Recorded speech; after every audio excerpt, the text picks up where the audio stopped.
If you've been thinking about painting your walls and you were gonna go with either a beige, tan, or gray, I'm gonna show you another color that you should really consider instead. A couple of months ago, I did a tour of my client's adorable little 2-bedroom condo, and since then she has done no renovations apart from paint, and it has made a huge difference. Let's see what a little paint can do.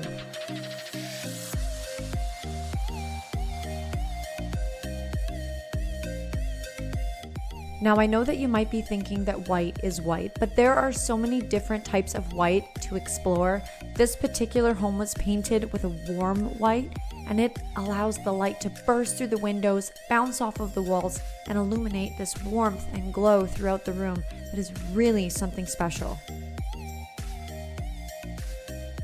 To end the video, we have a couple of side-by-side photos. These were actual MLS photos that were posted to the site, and can you guess which photos got more views? Yeah, that's right. It was the new photos, and it made a dramatic difference in the type of volume that we saw with people viewing this home online.